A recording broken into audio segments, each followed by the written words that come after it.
രാവിലെ മാർക്കറ്റിങ്ങിൻ്റെ ഭാഗമായിട്ട് ഞങ്ങൾ പിട്ടാപ്പള്ളിയിൽ ഏജൻസീസ് വരെ പോയിട്ടുണ്ടായിരുന്നു കേട്ടോ. സത്യം പറയാലോ, അവിടെ ചെന്നപ്പോൾ അവർ നല്ല പെരുമാറ്റമായിരുന്നു. എനിക്ക് വളരെയധികം ഇഷ്ടപ്പെട്ടു. കാരണം നമ്മളോടൊക്കെ നല്ല രീതിക്ക് സഹകരിച്ച കാരണം കൊണ്ട് എല്ലാ കാര്യങ്ങളും നമുക്ക് നന്നായിട്ട് വിശദീകരിച്ച് കൊടുക്കാൻ സാധിച്ചേ. അത് കഴിഞ്ഞ് ഞങ്ങൾ നേരെ ചെറിയൊരു ഔട്ടിങ്ങിന് വേണ്ടി പോവാണ്. ഇത് ജോലി കഴിഞ്ഞിട്ടുള്ള കറക്കാട്ടോ. ജോലി കഴിഞ്ഞ് നല്ല മൂടെല്ലാം തോന്നി കഴിഞ്ഞപ്പോൾ ഞങ്ങളൊന്ന് ജസ്റ്റ് ഒന്ന് പുറത്തേക്കൊക്കെ ഒന്ന് കറങ്ങാമെന്ന് കരുതി. ഞങ്ങൾ എപ്പോഴും പോകുന്നത് പോലെ തന്നെ നമ്മുടെ സ്വന്തം എയർപോർട്ടിലേക്കാണ് പോകുന്നത് കേട്ടോ. എയർപോർട്ടിൻ്റെ അടുത്ത് നമുക്ക് ആവണംകോട് അമ്പലത്തിൻ്റെ അടുത്ത് നമുക്ക് ചെറിയതായിട്ടൊന്ന് ഇരുന്ന് റിലാക്സ് ചെയ്യാൻ പറ്റുന്നൊരു സ്ഥലമൊക്കെ ഉണ്ട്. വെറുതെ കുറേ കാറ്റൊക്കെ കൊള്ളാനും പിന്നെ ഒന്ന് രണ്ട് വർത്തമാനങ്ങളൊക്കെ പറഞ്ഞിരിക്കാനും പറ്റിയ ഒരു സ്പോട്ട്. ഞങ്ങളങ്ങനെ കുറേ നേരം സംസാരിച്ചൊക്കെ നിന്നു.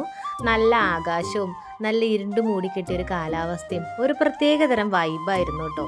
തൊട്ട് ബാക്കിൽ തന്നെ റെയിൽവേ ട്രാക്കും തൊട്ട് ഫ്രണ്ടിൽ തന്നെ വിമാനവും കാണാം കേട്ടോ. രണ്ടും ഒരുമിച്ച് കാണാൻ പറ്റുന്ന ഒരു സ്പോട്ട് തന്നെയാണ്. നല്ല രസമാണ് ഇവിടെ. അത് കാരണം കൊണ്ട് കുറേ ആൾക്കാർ നമ്മളെപ്പോലെയൊക്കെ തന്നെ കുറേ ആൾക്കാരൊക്കെ ഒന്ന് റിലാക്സ് ആവാൻ വേണ്ടിയിട്ട് ഇവിടെ വരാറുണ്ട്. ദേ വരുന്ന കണ്ടില്ലേ, നല്ല അടിപൊളി ഒരു വ്യൂ തന്നെയായിരുന്നു കേട്ടോ. ഇത്രയും അടുത്ത് ഇത്രയും പകലത്ത് വിമാനം കാണുന്നത് ഇതാദ്യമാണ്. എല്ലാവരെ പോലെ തന്നെയും എനിക്കും ഉണ്ട് ഒരു സ്വപ്നം, വിമാനത്തിൽ കയറണം എന്നുള്ളത്. എന്തെങ്കിലുമൊക്കെ നടക്കുമായിരിക്കും അല്ലേ.